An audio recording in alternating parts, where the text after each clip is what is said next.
ஆனால் நாம் இந்த நாட்களை கர்த்தருடைய தயவையும் அவருடைய விடுதலையும் நம்ம கொண்டாடி கொண்டிருக்கிறோம். ஹல்லேலூயா. கடந்த வாரத்திலிருந்து நாம் அதை கொண்டாடி கொண்டிருக்கிறோம். சொல்லமா, தேவனுடைய விடுதலை மற்றும் தயவு. சொல்லமா, தேவனுடைய விடுதலை மற்றும் தயவு, கர்த்தருடைய தயவு, கர்த்தருடைய விடுதலையை நாம் கொண்டாடி கொண்டிருக்கிறோம். எந்த நாட்களிலும் எப்பொழுதும் அவருடைய விடுதலையை நாம் கொண்டாட வேண்டும். இந்த மாதத்திலே விசேஷமாய் அதை நாம் இன்னும் அதிகமாய் நம்ம கொண்டாட போகிறோம். God's freedom and God's favor, God's freedom and favor. கர்த்தன தேவர ಬಿಡುಗಡೆಯು ಆತನ ದಯೆಯು. கடந்த வாரத்தில் நாம் முக்கியமான ஒரு சில விஷயங்களை ஒரு முகமுறையாக கடந்த வாரத்திலே நம்ம பார்த்தோம். கடந்த வாரத்தில் என்ன பார்த்தோம்? கர்த்தரால் விடுவிக்க முடியாத எந்த ஒரு காரியமும் இந்த உலகத்திலே இல்லை. உண்மையான விடுதலை ஒருவரிடத்தில் கிடைக்கும் என்று சொன்னால் அது இந்த இயேசு கிறிஸ்துவின் மாத்திரமே எனக்கும் உங்களுக்கும் உண்டு. ஹல்லேலூயா. இயேசுவில் மாத்திரமே, கிறிஸ்துவில் மாத்திரமே உண்மையான விடுதலையை நாம் காண முடியும். அவர் மாத்திரமே உண்மையான தயவை எனக்கு உங்களுக்கும் பொழிய முடியும். ஹல்லேலூயா. கடந்த வாரத்தில் பார்த்தோம், குமாரன் உங்களை விடுதலையாக்கினால் மெய்யாகவே நீங்கள் விடுதலையாவீர்கள். ஹல்லேலூயா. குமாரன் உங்களை விடுதலையாக்கினால் மெய்யாகவே நீங்கள் விடுதலையானீர்கள், விடுதலையாவீர்கள். ஆக குமாரன் உங்களை விடுதலையாக்கி இருக்கிறார். எல்லாரும் சொல்லாமா, என்ன? என்னை இயேசு, என் கிறிஸ்து என்னை விடுதலை ஆக்கி இருக்கிறார். அதனால தான் இன்னைக்கு நான் அவரை கொண்டாடிக்கிட்டு இருக்கிறேன். ஹல்லேலூயா. அதனால தான் அவரை நான் பாடிக்கிட்டு இருக்கிறேன். ஹல்லேலூயா. அதனால தான் அவர் தயவை, அவர் விடுதலையை நான் சொல்லிக்கிட்டு இருக்கிறேன்.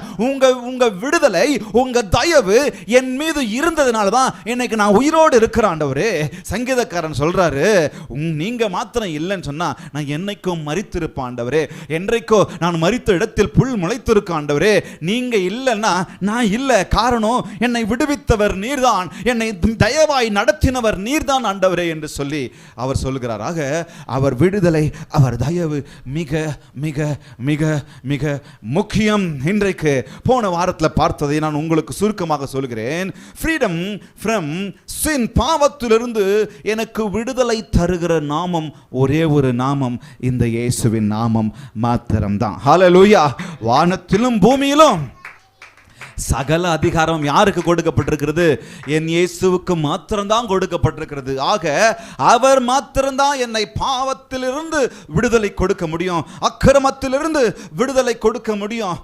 பயத்தின் ஆவியை அல்ல, பலமுள்ள ஆவியை எனக்கு உங்களுக்கும் கொடுத்திருக்கிறார். பயத்தின் ஆவி அல்ல, அப்பா பிதாவே என்று கூப்பிட பண்ணுகிற புத்திர ஸ்வீகாரத்தின் ஆவியை எனக்கு உங்களுக்கும் கொடுத்திருக்கிறார். ஒரு காலத்திலே அவர் பேரை சொல்றதுக்கு நான் பயந்துகிட்டு இருந்தேன். ஒரு காலத்தில் அவர் பெயரையும் அவர் என்ன பண்ணிக்கிட்டு இருந்தாரு? அவர் மறைத்து சொல்லிக் கொண்டிருந்தார். அவருடைய பராக்கிரமத்தையும் அவருடைய பெரிய குணநலன்களையும் அவர் சொல்லிக்கிட்டு இருந்தாரு. மோசே போய் கேட்கும்போது, நான் ஜனங்களுக்கு உங்களை யாருன்னு சொல்லட்டும் அப்படின்னு கேட்கும்போது அவர் சொல்றாரு, நான் இருக்கிறவராகவே இருக்கிறேன் என்று சொல்லுங்க அப்படின்னு சொல்றாரு. ஆபிரகாம் போய் அவருக்கு ஒரு பலிபீடத்தை கட்டி அவர் என்னன்னு கூப்பிடுறாரு? யெகோவா ஈரே அப்படின்னு சொல்லி கூப்பிடுறாரு. ஆக இப்படி பல தரப்பட்ட மனிதர்கள் பழைய ஏற்பாட்டு காலத்திலே அவருடைய பெயரை சொல்வதற்கு பயந்தார்கள். ஏனென்றால் பரிசுத்தம் இல்லாமல் பாவத்தின் உதடுகளினால் அவர் பெயரை நான் சொன்னால் நான் மரித்து போய்விடுவேன், எனக்கு ஏதாவது ஆயிடும் அப்படின்னு சொல்லி பயந்து பயந்து அவங்க என்ன பண்ணிட்டு இருந்தாங்க? பெயரை சொல்லாம அவருடைய குணநலன்களுக்குரிய பெயர்களை அவங்க சொல்லிட்டு இருந்தாங்க. எல் ஷடாய் என்று சர்வ வல்லவர் அப்படின்னு சொல்லிட்டு இருந்தாங்க. அடோனாய் என்னுடைய தந்தை அவர் என்று சொல்லிட்டு இருந்தாங்க. ஏலோஹிம் என்று சொல்லிட்டு இருந்தாங்க. ஆக ஆண்டவர் வந்தார், இயேசு வந்தார். இது எல்லாத்தையும் உடைச்சி எரிஞ்சு எனக்கும் அவருக்கும் நடுவில் இருந்த துறையை கிழிச்சு எரிஞ்சு இப்போ எனக்கு பயத்தின் ஆவி அல்ல, அப்பா பிதாவே, ஹல்லேலூயா, அப்பா ஃபாதர், அப்பா பிதாவே என்று கூப்பிட பண்ணுகிற புத்திர ஸ்வீகாரத்தின் ஆவியை கொடுத்திருக்கிறார். ஏங்க? என்னை எல்லா பாவத்திலிருந்தும் பயத்திலிருந்தும் பலவீனத்திலிருந்தும் விடுதலை செய்து கொண்டு வந்ததுனால. ஹல்லேலூயா. அப்பா பிதாவே, இதை யாருங்க சொல்ல முடியும்? எவ்வளவு அருமையான தேவன் பாருங்க. அவர் அப்பா பிதாவே என்று கூப்பிட பண்ணுகிற புத்திர ஸ்வீகாரத்தை எனக்கு கொடுத்திருக்கிறார். ஃப்ரம் ஸ்லேவரி டு சன்ஷிப் எனக்கு கொடுத்திருக்கிறார். அடிமைத்தனத்திலிருந்து அப்பா பிதாவே என்று கூப்பிட பண்ணுகிற மகனின் ஒரு உரிமையை, மகளின் ஒரு உரிமையை எனக்கு உங்களுக்கும் கொடுத்திருக்கிறார். ஃப்ரம் ஃபியர் டு பவர், பயத்தின் ஆவியிலிருந்து பலத்தின் ஆவி எனக்கு உங்களுக்கு கொடுத்திருக்கிறார். ஆக எல்லா விதமான காரியத்திலிருந்தும் கர்த்தர் எனக்கு என்ன பண்ணியிருக்காரு? விடுதலை கொடுத்திருக்கிறார். அது மாத்திரமல்ல, கடந்த வாரத்தில் பார்த்தோம், ஃப்ரீடம் ஃப்ரம் சின் மாத்திரமல்ல, சின் அண்ட் ஷேம் மாத்திரமல்ல, freedom from divisions or separatism, பிரிவினைவாதங்களிலிருந்து எனக்கு உங்களுக்கும் விடுதலை கொடுத்திருக்கிறார். இன்னைக்கு நிறைய பேர் இந்த பிரிவினையின் ஆவி ஆட்டி அலைக்கழித்து கொண்டிருக்கிறது. கடந்த வாரத்தில் நம்ம 2 வாரத்துக்கு முன்னாடி பார்த்தோம், எவ்வளவு கொடுமையாய் ஜாதி பேதங்களை சொல்லி என்னையும் உங்களையும் பிரித்து வைக்குது, படிப்பை சொல்லி என்னையும் உங்களையும் பிரித்து வைக்குது, பெயரை சொல்லி என்னையும் உங்களையும் பிரித்து வைக்குது, பணத்தை சொல்லி என்னையும் உங்களையும் பிரித்து வைக்குது, இந்த உலகம் அதிகாரத்தை சொல்லி என்னையும் உங்களையும் பிரித்து வைக்குது. இவன் மேல் ஜாதி, இவன் கீழ் ஜாதி, இவன் பணக்காரன், இவன் ஏழை, இவன் கலரு, இவன் வெள்ளை, இவன் கருப்பு, இவன் அப்படி, இவன் இப்படி, இவன் ஏழ்மை, இவன் ஐஸ்வர்யவான் என்று சொல்லி பல காரியங்களை சொல்லி இந்த உலகம் பிரித்து வைத்துக் கொண்டிருக்கிறது. ஆனால் என் கர்த்தர் ஒருவர் வந்தார், என் தேவன் ஒருவர் வந்தார். இது எல்லா செப்பரேட்டிசம்ல இருந்தோம், இந்த எல்லா டிவிஷன்ஸ்ல இருந்தோம் என்னை கர்த்தர் பிரித்து விட்டார். அவர் சொல்றாரு, யூதன் என்றும் இல்லை, கிரேக்கன் என்றும் இல்லை. கரங்களை தட்டலாமா? ஹalleluya. யூதன் என்றும் இல்லை, கிரேக்கன் என்றும் இல்லை, அடிமை என்றும் இல்லை, சுயாதீனம் என்றும் இல்லை, ஆண் என்றும் இல்லை, பெண் என்றும் இல்லை, ஐஸ்வர்யவானம் என்றும் இல்லை, ஏழை என்றும் இல்லை. எல்லாருக்கும் நான் தானே கடவுள், எல்லாருக்கும் நான் தானே தேவன் என்று அவர் சொல்லுகிறார். ஹalleluya. அவர் என்ன சொல்றாரு? விடுதலை ஆக்கி இருக்கிறார். எதிலிருந்து? ஃப்ரீடம் ஃப்ரம் டிவிஷன்ஸ், செப்பரேட்டிசம், பிரிவினைவாதத்திலிருந்து எனக்கு உங்களுக்கு விடுதலை கொடுத்திருக்கார். இன்னைக்கு அப்படியே ஊறி போயிட்டு இருக்குது சில பேருக்கு ஜாதி வெறி. அந்த ஜாதி வெறி அப்படி ஊறி போயிட்டு இருக்கிறதுனால என்ன நடக்குது? கொலை செய்யறதுக்கு தயங்க மாட்டிருக்கிறான், ஒருத்தன் உயிரை எடுக்கிறதுக்கு தயங்க மாட்டிருக்கிறான்.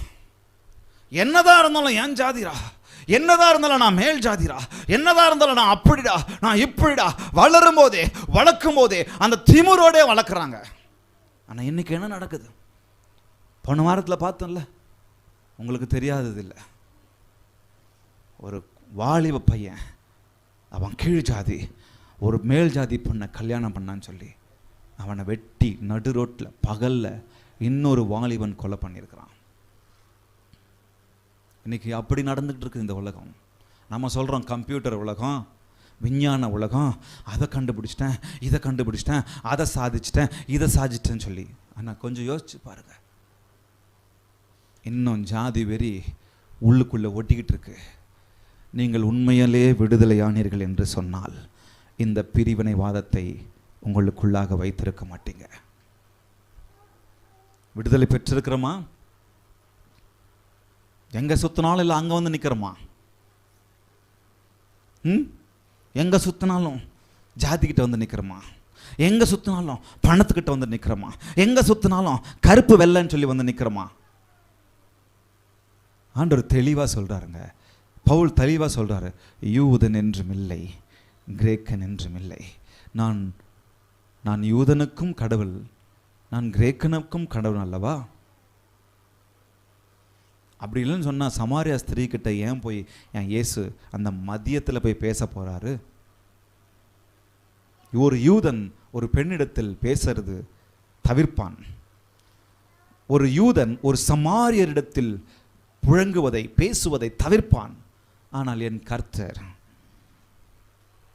ஒருத்த மனசு உடைஞ்சிருக்கிறா, ஒருத்த தனிமையில் இருக்கிறா, ஒருத்த பிரிவினையில் வச்சு அவங்கள பிரித்து வச்சிருக்கிறாங்க. நான் அவங்கள பேசணும், அவங்கக்கிட்ட நான் போய் அவங்க வாழ்க்கையை மாற்றணும் அப்படின்னு சொல்லி நான் ஒரு தடவை பிரசங்கம் பண்ணும்போது சொன்னேன், ஞாபகம் வருது. அந்த சமாரியா ஸ்திரீ காலையில் வரல, மதியத்துலேயும் மாலையிலையும் வரல, மதியத்தில் வரலாம், மதியம் ஒரு 3 மணி இருக்குமா. அவள் வேத பண்டிதர்கள் என்ன சொல்கிறாங்களாம், காலையில் வந்தால் அந்த கிணத்துக்கிட்ட நிறைய பேர் தண்ணி பிடிக்க வருவாங்க. சரி, வெயில் தாழ்ந்த பிறகு ஈவினிங் வந்தாலும் நிறைய பேர் வருவாங்க. மதியத்தில் தான் வெயில் அதிகமாக மொட்டை வெயில் அடிக்கும், அப்போ யாரும் வரமாட்டாங்க. அந்த நேரத்தில் நான் போய் தண்ணி பிடிப்பேன். ஏன்னா ஜனங்க இருக்கிற சமயத்தில் நான் போனேன்னா, இதோ பாரு 5 புருஷனை வச்சவ அப்படின்னு சொல்லுவாங்க, இதோ பாரு விபச்சாரக்காரி வருவான்னு சொல்லுவாங்க. இந்த பேச்செல்லாம் என்னால் கேட்க முடியாது. அதனால் நான் மதியத்தில் போகிறேன். ஆனால் அந்த மதியத்துலேயும் தனிமையாக போன அந்த மகளை என் தேவன் தனிமையாய் போய் அவர்களோடு பேசினார். ஹல்லேலூயா. எல்லா பேதபாவத்தையும் உடைச்சு போட்டார். எல்லா சமாரியன் யூதன் என்கிற காரியத்தை உடைச்சு போட்டார். எல்லா ஆண் பெண் என்ற காரியத்தை உடைச்சு போட்டார். சொல்றா, நான் கிறிஸ்துவை பார்த்துட்டேன், நீர் தீர்க்கதரிசான், நீ தீர்க்கதரிசிதான், உலகத்தை ரட்சிக்க வந்தவர் நீர்தான் என்பதை, உலகத்தை ரட்சிக்க வந்த மேசியா நீர்தான் என்பதை நான் அறிந்து கொண்டேன் என்று சொல்லி ஓடி போய் ஊரையை கூட்டிட்டு வரா. இதுதாங்க என் கர்த்தர், பிரிவினை வாதத்திலிருந்து விடுதலை கொடுக்கிறவர், எல்லா செப்பரேட்டிசம் டிவிஷன்ஸ் இதில் இருந்தெல்லாம் விடுதலை கொடுக்கிறவர். எதை கொண்டாடிக்கிட்டு இருக்கிறோம்? அவர் தயவையும் அவர் விடுதலையும். நான் அவர் தயவையும் விடுதலையும் கொண்டாடுறேன்னு சொன்னால் இங்கேருந்து கொண்டாடணும். ஆமாம் ஆண்டவரே, எனக்குள்ளேயும் எதுவும் இல்லை சொல்லமா. மூன்றாவதாக ஃப்ரீடம் ஃப்ரம் வீக்னஸஸ், பலவீனங்களிலிருந்து விடுதலை கொடுத்தவர். நம்ம பலவீனம் அப்படின்னு சொல்லிட்டா வெறும் வியாதியை மாத்திரம் நம்ம யோசிக்கிறோம். வெறும் வியாதி மாத்திரமல்ல, வியாதி அதற்குள்ளாக வரலாம். ஆனால் பலவீனம் என்று சொல்லும் பொழுது இன்னும் பல காரியங்கள் நமக்குள்ளாக இருக்கிறது. ஒருவேளை நீங்களும் நானும் என்னுடைய பலவீனம் என்னுடைய தரித்திரம் என்று சொல்லலாம். ஒருவேளை நீங்களும் நானும் என்னுடைய பலவீனம் நான் படிக்காத விஷயம் என்று சொல்லலாம். ஒருவேளை நீங்களும் நானும் என்னுடைய பலவீனம் என்னுடைய சோம்பேறித்தனம் என்று சொல்லலாம். ஒருவேளை நீங்களும் நானும் என்னுடைய பலவீனம் என்னுடைய அறியாமை என்று சொல்லலாம், என்னுடைய படிப்பின்மை என்று சொல்லலாம். இன்னும் பல காரியங்களை நீங்கள் சொல்லலாம். அவைகளில் இருந்தெல்லாம் ஆண்டவர் விலக்கி இருக்கிறார், விடுதலை ஆக்கி இருக்கிறார். அவர் யாரையும் எதையும் வச்சு எடை போடுறதில்லை, உங்களை அவர் பிள்ளையாக வச்சு தான் மாத்திரம்தான் எடை போடுறவர். ஹல்லேலூயா. என்னை விடுதலையாக்கி இருக்கிறார். இப்படிப்பட்ட பலவீனங்களிலிருந்து என்னை விடுதலையாக்கி இருக்கிறார். இந்த உலகம் நான் படித்தவனா என்னை எடுத்து வச்சுக்கோ, நான் ஞானினா என்னை எடுத்து வச்சுக்கோ, என்னை செலக்ட் பண்ணி என்னை இருத்து எனக்கு 14 ரவுண்டு இன்டர்வியூ வச்சு எடுத்து வைக்கும். எத்தனை ரவுண்டு? 14 round, 12 round. போன வாரம் ஒரு பிரதர் செகண்ட் சர்வீஸ் குடிச்சிட்டு சொல்லிட்டு போனார், இன்னும் 2 ரவுண்டு ಇದೆ ಬ್ರದರ್, ನಾನು ಆ ಇಂಟರ್ವ್ಯೂನ ಅಟೆಂಡ್ ಮಾಡಬೇಕು, இன்னும் 2 ரவுண்டு இருக்குது, அந்த 2 ரவுண்டில் நான் பாஸ் ஆகணும். இப்படி தான் இந்த உலகம் எடுத்து வைக்கணும். என் கர்த்தர்கிட்ட அதெல்லாம் இல்லைங்க. ஹல்லேலூயா. என் கர்த்தர்கிட்ட அதெல்லாம் இல்லை. எந்த வீக்னஸாக இருந்தாலும் அவர் தூக்கி போட்டுடுவார். அவருக்கு தேவைப்படுறது நீங்கள் மாத்திரம்தான்.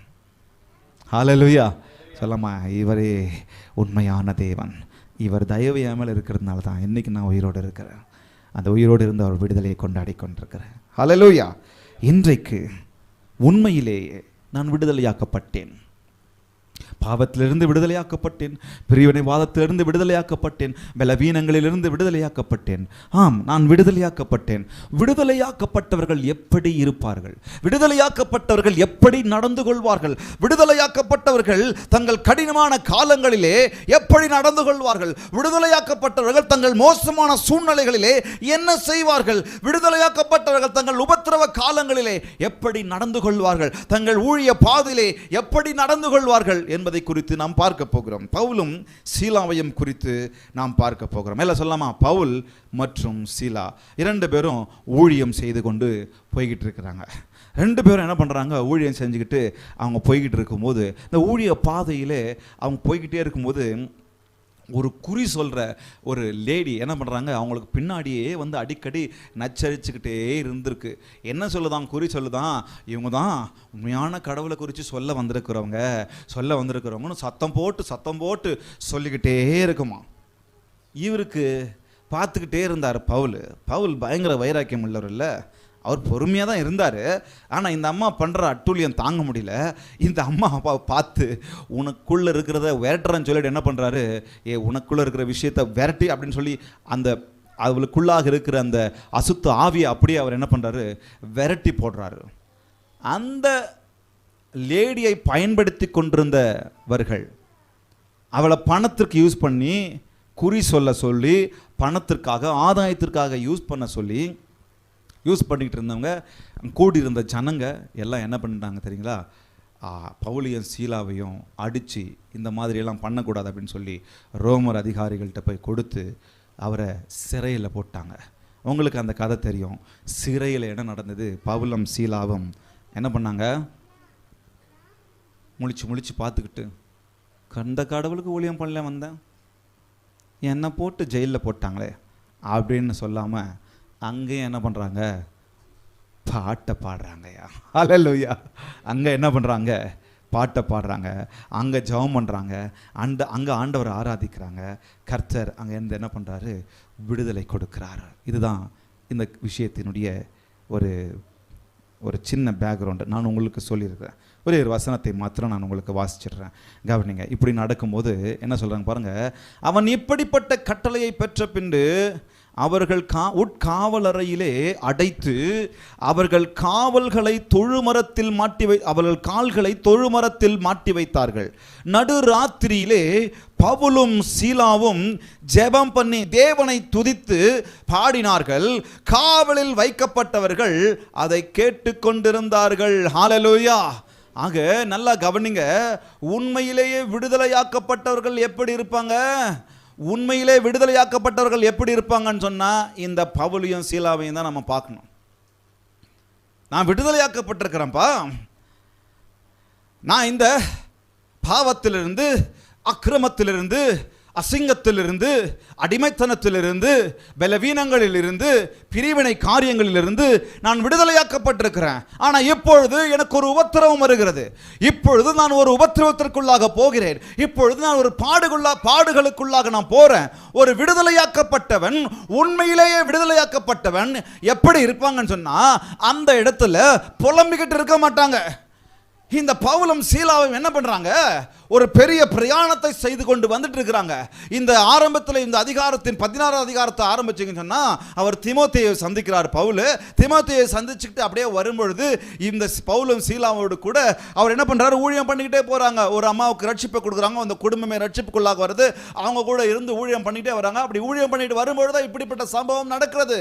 கர்த்தருக்காக ஊழியம் பண்ணிட்டு வந்தேன், கர்த்தருக்காக நான் இதை செய்ய வந்தேன், கர்த்தரை ஏற்றுக்கொண்டேன், கர்த்தருடைய வாழ்க்கை, கர்த்தருடைய ஊழியத்தில் நான் வாழ்ந்து கொண்டு இருக்கிறேன். ஆனா எனக்கு ஏன் இப்படிப்பட்ட பாடு என்று ஒரு உண்மையிலேயே விடுதலையானவர்கள், தயவை பெற்றவர்கள் சொல்ல மாட்டார்கள். ஹல்லேலூயா, ஹல்லேலூயா.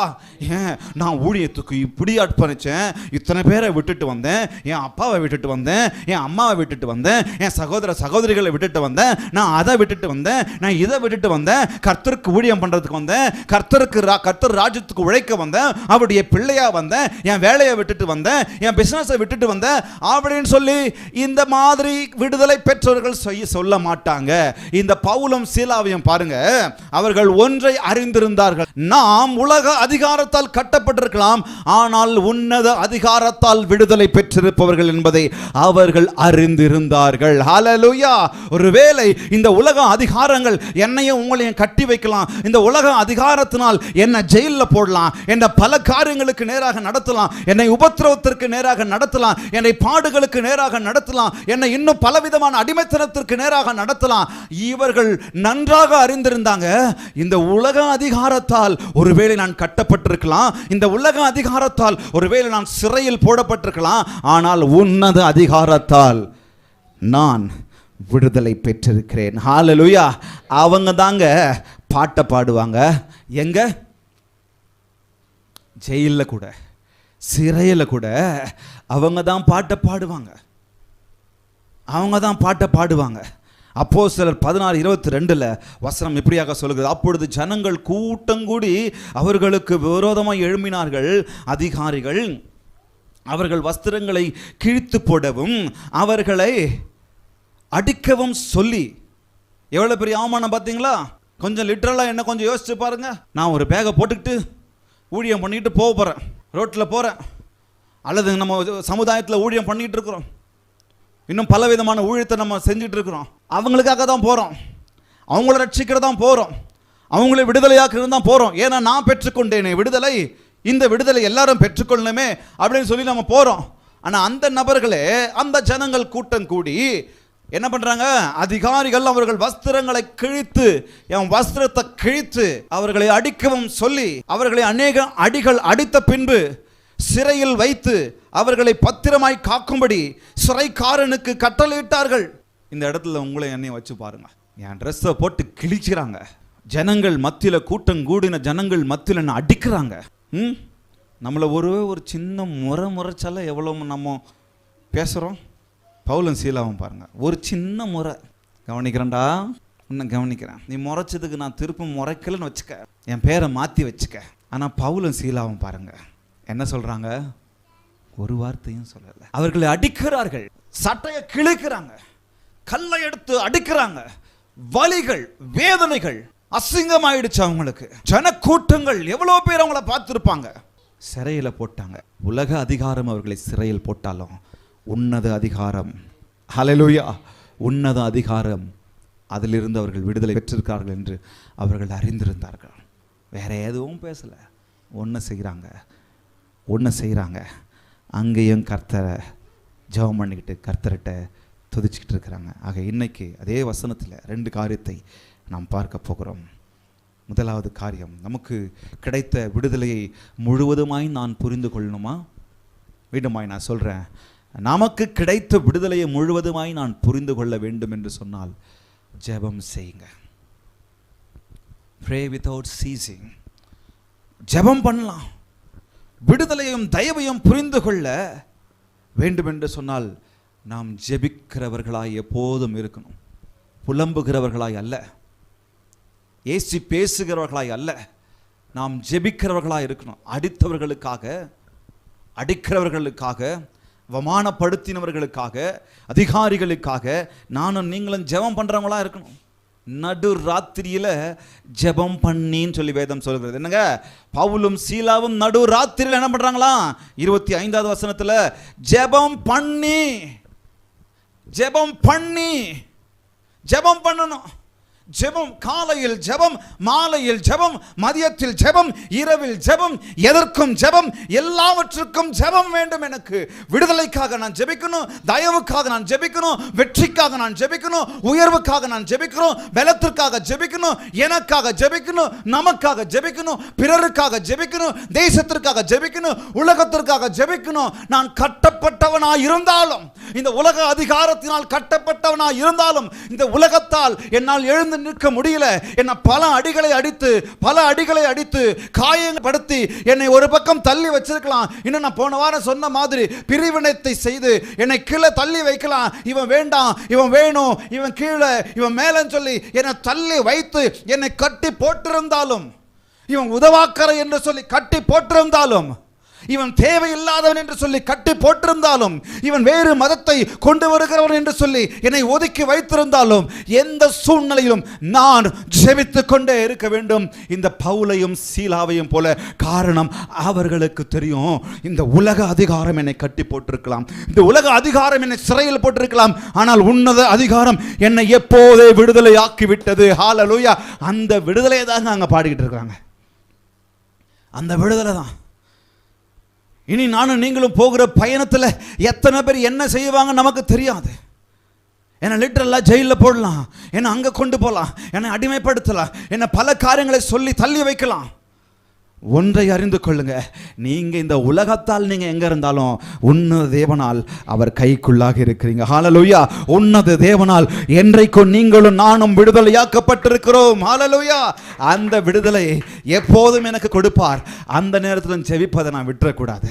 அந்த நேரத்தில் போய் புலம்பிக்கிட்டு இருக்கக்கூடாது. பவுலும் சீலாவும் என்னங்க, என்ன வைராக்கியம் பாருங்க. அந்த நேரத்தில் ஜெபிக்க எப்படிங்க தோணும்? அந்த பிக்சரை பாருங்க. அது பெரிய பிக்சர் போடுங்க, 2-3 பிக்சர் போட்டிருக்கிறேன் பாருங்க. எனக்கு தெரியல, அது லிட்டரலாக இப்படி தான் பண்ணிடுவாங்கன்னு தெரியல. இன்னொரு பிக்சர் போடுங்க. அந்த காலை பாருங்க, ஒருவேளை இப்படி தான் வச்சுருப்பாங்களோ? நல்லா இருக்கும்போதே, பெட்டில் நல்லா உட்காந்துட்டு இருக்கும்போதே, நல்ல குஷன் சோஃபாவில் உட்காந்துட்டு இருக்கும்போதே என்னால் ஜெபம் பண்ண முடியல. தூக்கம் வருது, அசதியாக இருக்குது, கம்ஃபர்ட்டாக இருக்குது. ஆனால் இங்கே பாருங்க, அடித்து துன்புறுச்சி காயப்படுத்தி அவமானப்படுத்தி தொழுமரத்தில் கட்டி வச்சு காலை கட்டி வச்சு கையை கட்டி வச்சிருந்தாலும் ஜெபம் பண்ணுறதை விடலைங்க. இது யார் செய்வாங்கன்னா இந்த உண்மையான விடுதலை அனுபவிக்கிறவர்கள். பவுலும் சீலாவும் எப்போ ஜெபம் பண்ணாங்களா? நடுராத்திரியில். அதை விட்டுற வேண்டாம். நடுராத்திரியில் ஜெபம் பண்ணிட்டு இருக்கிறாங்க. நடுராத்திரியில் ஜெபமே ஒரே ஆயுதம்.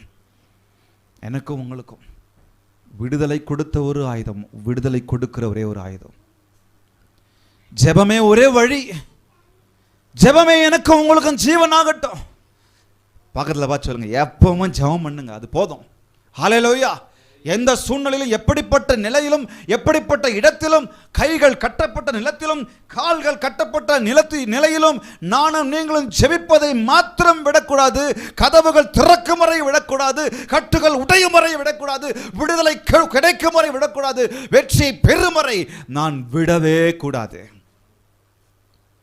சொல்லமா, உண்மையிலேயே தேவனுடைய விடுதலை அனுபவிப்பவர்கள் இப்படித்தான் ஜெபம் பண்ணிட்டு இருப்பாங்க. தேவசனத்தில் 2வது சொல்லுகிறது, உண்மையிலேயே நாம் நமக்கு கிடைத்த விடுதலையை முழுவதுமாய் அனுபவிக்க வேண்டும் என்று சொன்னால் ஜெபம் செய்வது மாத்திரமல்ல, துதி செய்யணும். ஜெபிப்பது மாத்திரமல்ல, துதிக்கணும். ஜெபிப்பது என்ன குறிக்கு? என்னை விடுதலை ஆக்குங்கப்பா என்பதை குறிக்கிறது. ஆனால் துதிப்பது, என்னை விடுதலை ஆக்கி விட்டீர். ஹல்லேலூயா. இதெல்லாம் என்னப்பா? இதெல்லாம் ஒரு பெரிய பாடாப்பா. ஹல்லேலூயா. இதெல்லாம் ஒரு பெரிய விஷயமாப்பா. ஹல்லேலூயா. இதெல்லாம் ஒரு பெரிய கஷ்டமாப்பா. இருக்கட்டும்பா, நீங்க இருக்கிறீங்களேப்பா. நான் வலியை அனுபவிச்சுட்டு இருக்கிறேன், நான் கஷ்டத்தை அனுபவிச்சுட்டு இருக்கிறேன், நான் பலவீனத்தை அனுபவிச்சுட்டு இருக்கிறேன், நான் வியாதியில இருக்கிறேன், நான் கடன் பிரச்சனையில இருக்கிறேன், நான் கைவிடப்பட்டவனா இருக்கிறேன், நான் தனிமையா இருக்கிறேன், என்னை விசாரிக்காதவர்கள் யாருமே இல்லை, என்னை புரிந்து கொள்ளுகிறவர்கள் யாருமே இல்லை, நான் அப்படிப்பட்ட தனிமையில் இருக்கிறேன். பரவாயில்ல, இதெல்லாம் ஒரு பெரிய விஷயம் இல்லை. ஏன்னா என்னை விடுதலை ஆக்கிவிட்டீர் ஏற்கனவே. ஹல்லேலூயா. என் விடுதலை நான் எப்போதும் நான் பாடிக்கொண்டே இருக்கணும். இந்த நிலையிலும் என்னை விடுதலையாக்கினவர், எந்த நிலையிலும் என்னை விடுதலையாக்கினவர், பாவத்திலிருந்து என்னை விடுதலையாக்கினவர், பலவீனங்களிலிருந்து என்னை விடுதலையாக்கினவர், வியாதியிலிருந்து என்னை விடுதலையாக்கினவர், இப்போதும் என்னை விடுதலையாக்க நீர் வல்லவராயிருக்கிறீர். ஹல்லேலூயா என்று சொல்லி அவரை பாடிக்கிட்டே இருக்கணும். பவுலும் சீலும் உலக அதிகாரத்தால் கட்டப்பட்டிருந்த போதும், உலக மனிதர்களால் கட்டப்பட்டிருந்த போதும் துதிப்பதை விடவில்லை. காவலர்கள் அதை என்ன பண்ணிட்டு இருந்தாங்களாம்? காவலில் வைக்கப்பட்டவர்கள் அதை என்ன பண்ணிட்டு இருந்தாங்களா? கேட்டுக்கிட்டே இருந்தாங்களா? என்கிட்ட சொல்றீங்களா? காவலில் வைக்கப்பட்டவர்கள் அதை எதை கேட்டுக்கிட்டு இருந்தாங்க? அவர்கள் துதித்து பாடி கொண்டிருப்பதை கேட்டுக்கிட்டே இருந்தாங்களாம். ஒரு தடவை வாசிச்சிடலாம். 25வது வசனம். நடு ராத்திரியிலே பவுலும் சீலாவும் ஜெபம் பண்ணி தேவனை துதித்து பாடினார்கள். அதன் பிறகு நீங்க வாசிங்க, சத்தத்தை உயர்த்தி வாசிங்க. காவலில் வைக்கப்பட்டவர்கள் சொல்லுங்க, அதை கேட்டுக்கொண்டிருக்கிறார்கள், அதை கேட்டுக்கொண்டிருந்தார்கள்.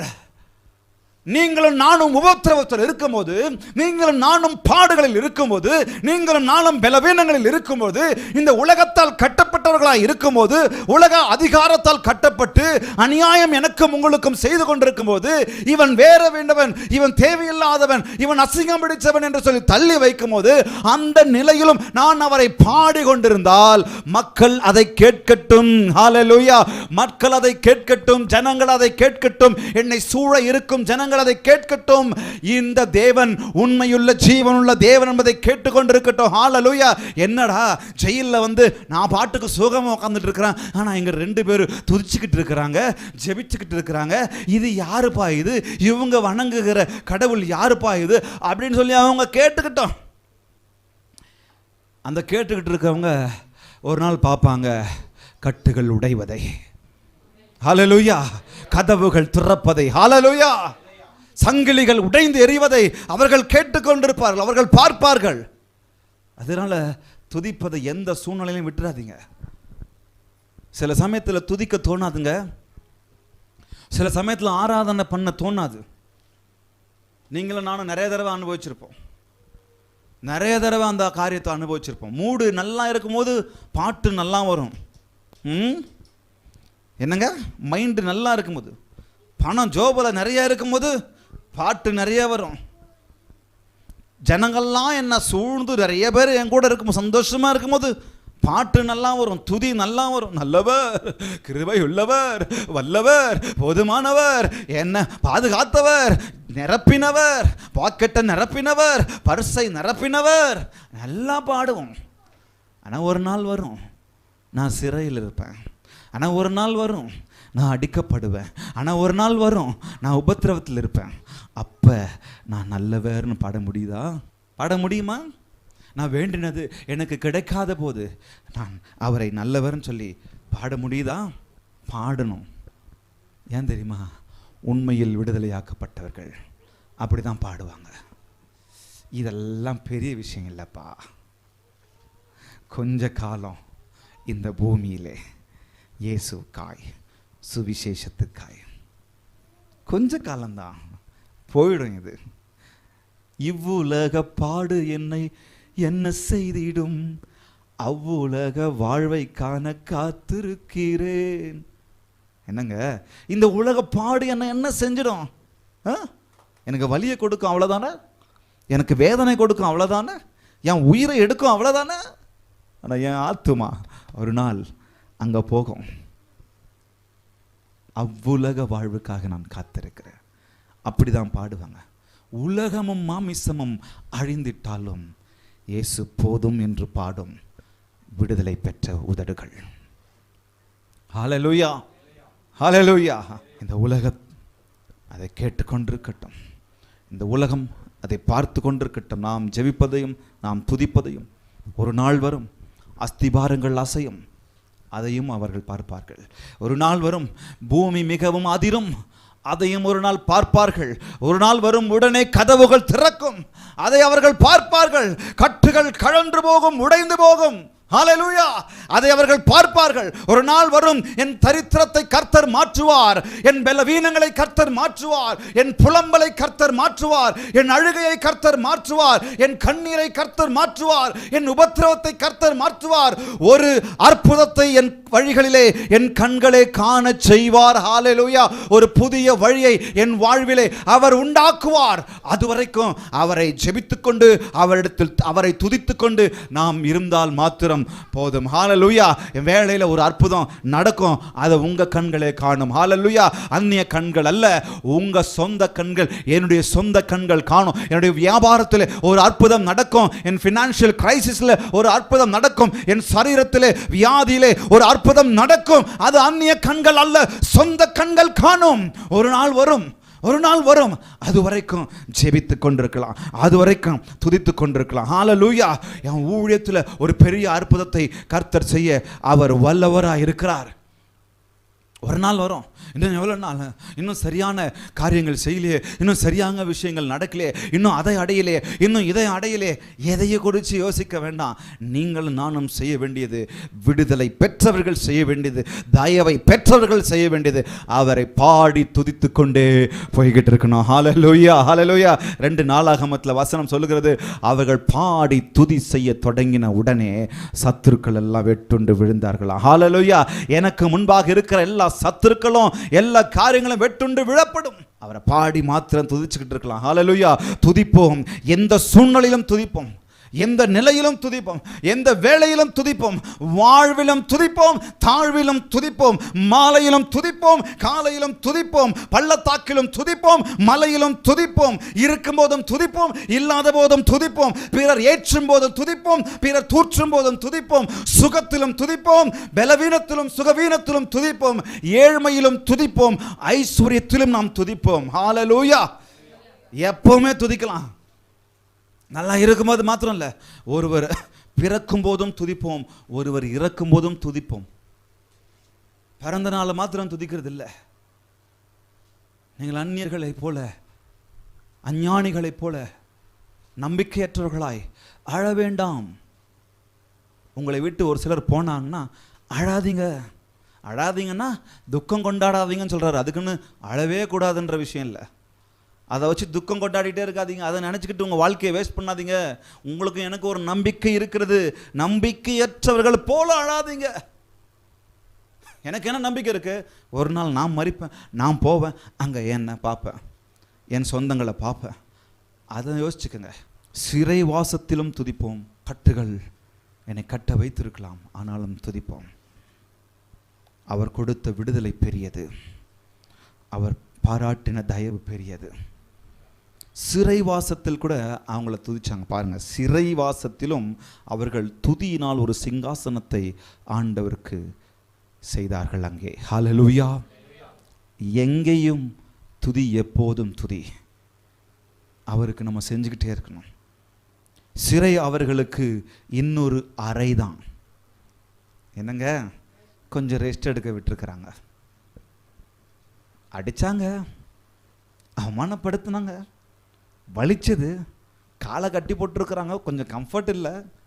சரி, ஒரு நைட்டாவது ரெஸ்ட் எடுக்கலாம். நிறைய ஊழியக்காரர்களை சிறையில் போடுறாங்க. அங்கே போனாலும் சும்மா இருக்க மாட்டாங்க. அந்த அதிகாரிகள் நினச்சிருவாங்க, ஏன்டா நான் இவனை சிறையில் போட்டேன்னு சொல்லி. ஏன்னா அங்கேயும் 10 பேர் ஆதாயப்படுத்திட்டு வந்துட்டுருப்பாங்க வெளியே. யோவான் போய் தீவில் போட்டு வச்சிட்டாங்க. யோவான் ஸ்நானகர் தனிமையாக இருக்கிறார். ஆனால் அங்கேருந்து தான் ஒரு பெரிய ரெவலேஷன் புக்கையே எழுதினார். ஹல்லேலூயா. சிறையெல்லாம் இன்னொரு அறை தாங்க. தேவன் தயவையும் தேவ விடுதலையும் பெற்றவர்களுக்கு. காவலில் வைக்கப்பட்டிருந்தாலும் துதி பாடலால் தேவனை உயர்த்துவதை அவர்கள் நிறுத்தவில்லை. அவர்கள் அறிந்திருந்தார்கள், நாம் உலக அதிகாரத்தால் கட்டப்பட்டிருந்தாலும் உன்னதமான தேவனால் விடுதலையாக்கப்பட்டோம் என்று சொல்லி. இரண்டாவதாக அவர்கள் அறிந்திருந்தார்கள், நாம் உலகத்தால் அவமானப்பட்டிருக்கலாம், ஆனால் உண்மையான தேவனால் தயவை பெற்றிருக்கிறோம் என்று சொல்லி. We may have been humiliated by the world, but we are those who have received favor from the true God. மீண்டும் இந்த 26வது வசனத்தை நான் வாசிக்கிறேன். காவலில் வைக்கப்பட்டவர்கள் அதை கேட்டு கொண்டிருந்தார்கள். சடுதிலிய சிறைச்சாலையின் அஸ்திபாரங்கள் அசையும்படி பூமி மிகவும் அதிர்ந்தது. உடனே கதவுகள் எல்லாம் திறவுண்டது, எல்லாருடைய கட்டுகளும் கழன்று போயிட்டு. இங்கே 3 மனுஷங்க இருக்கிறாங்க. இங்கே 3 விதமான மனுஷங்க. கொஞ்சம் யோசிச்சு 3 மனுஷங்க இருந்தாங்க பாருங்க. ஒன்று சொந்த ஆதாயத்துக்காக நின்றவர்கள். யார்? அந்த அசுத்த ஆவி பிடிச்சிருந்தாங்களே அந்த லேடியை ஒரு சிலர் பயன்படுத்தினாங்க, எஜமான்கள். 2வது அங்கே கூடி நின்ற ஜனங்கள். 3வது ரோம அதிகாரிகள், சூழ்ந்திருந்த ரோம அதிகாரிகள்.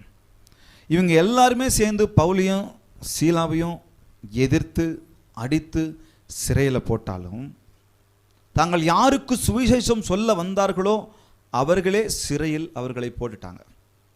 தாங்கள் யாருக்கு ரட்சிப்பை பேச வந்தாங்களோ, ரட்சிப்பை கொடுக்க வந்தாங்களோ, ரட்சிப்பை சொல்ல வந்தாங்களோ, இயேசுவை சொல்ல வந்தாங்களோ அவங்களே சிறையில் போட்டாங்க. இப்படி தான் சில சமயத்தில் இந்த உலகம் என்னையும் உங்களையும் புரிந்து கொள்ளாது. நம்ம அவங்களுக்கு நன்மை தான் செய்ய போவோம், ஆனால் நமக்கு தீமை செய்ய வருவாங்க. அவங்க நம்மளை புரிஞ்சு கொள்ளாது. சில சமயத்தில் நம்மளை என்னை ஏற்றுக்கொள்ளாது. சில சமயத்தில் என்னை அவமானப்படுத்துவார்கள். இந்த உலகம் நம்ம கூடவே தான் இருக்கும், ஆனால் நமக்கு பின்னாடி ஒரு குழியை பறிச்சுக்கிட்டு இருக்கோம். இந்த உலகம் நம்ம நம்ப வைத்து சில சமயம் ஏமாற்றம். நமக்கென்று ஒரு தேவன் உண்டு, அவர் உண்மையுள்ளவர்.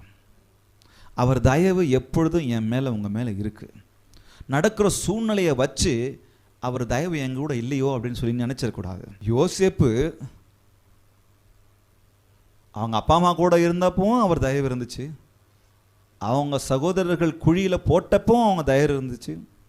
அடிமையாய் எகிப்திற்கு விற்றப்பவும் அவர் தயவு இருந்துச்சு. திரும்பவும் அவர் நல்ல நிலைக்கு வந்தப்பவும் தயவு இருந்தது.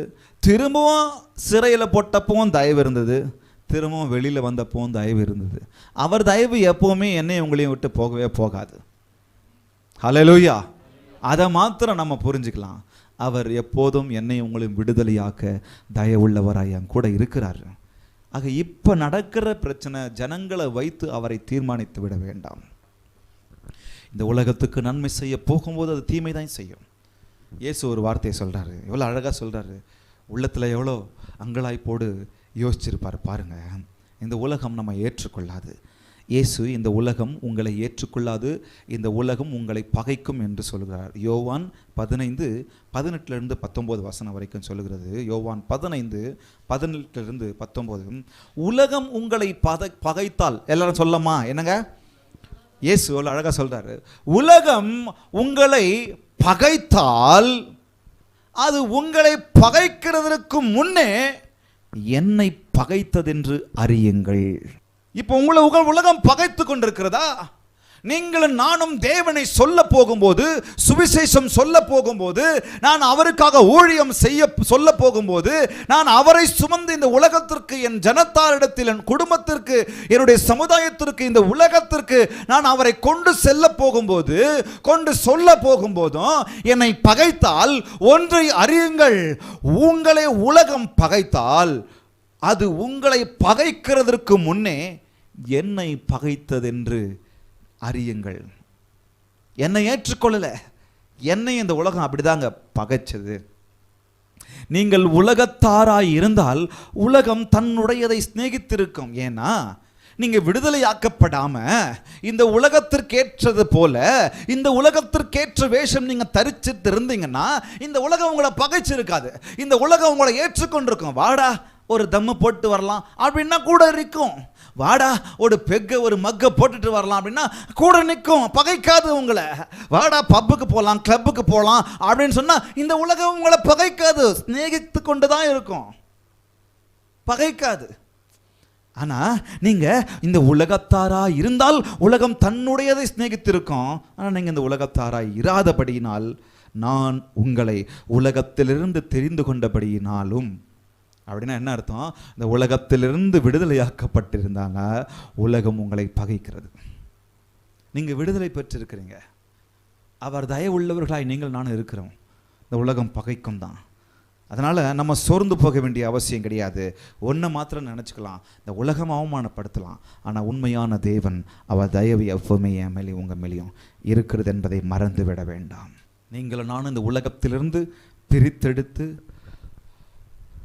ஆச்சரியமான ஒளிக்கு என்னை உங்களையும் கொண்டு போயிருக்கிறார்.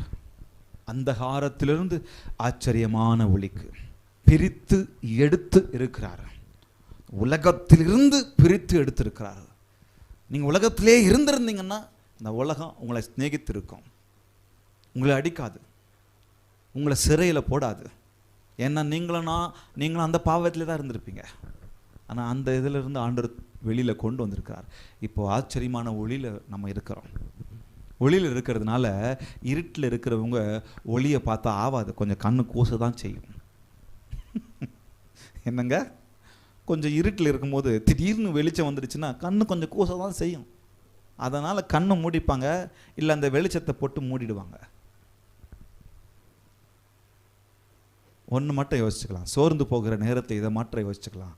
உங்களை பகைக்கிறதுக்கு முன்னாடி இயேசுவை பகைச்சது, உங்களை அடிக்கிறதுக்கு முன்னாடி இயேசுவை அடித்தது, உங்களை துன்புறுத்துறதுக்கு முன்னாடி இயேசுவை துன்புறுத்திடுச்சு.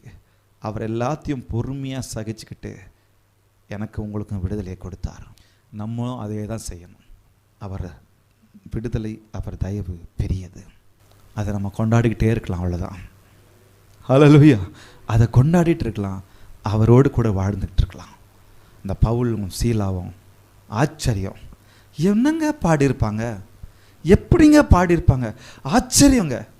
அந்த நேரத்தில் கர்த்தர் எப்படிங்க பாடுவாங்க, ஆச்சரியங்க. என்ன சொல்லியிருப்பாங்க, என்னதான் பாடியிருப்பாங்க? ஒருவேளை விடுதலை குறித்து பாடியிருக்கலாம், இல்லை வேற எதையாவது பாடியிருக்கலாம், அவர் தயவு குறித்து பாடியிருக்கலாம், இங்கே கொண்டு வந்தீங்க பரவாயில்லப்பா என்னை விடுதலை ஆக்க போகிறீங்கன்னு சொல்லி பாடியிருக்கலாம். என்னவோ பாடினா போதும், ஜெபிச்சுட்டா போதும். விடுதலை பெற்றவர்கள் அப்படி தான் இருப்பாங்க, தயவை பெற்றவர்கள் அப்படி தான் இருப்பாங்க. செலிப்ரேட் பண்ணலாமா? காட்ஸ் ஃப்ரீடம் அண்ட் ஃபேவரை செலிப்ரேட் பண்ணலாமா? ஹல்லேலூயா, ஹல்லேலூயா. கர்த்தர் தாமே இந்த வார்த்தையின் மூலமாக உங்களை ஆசீர்வதிப்பார்.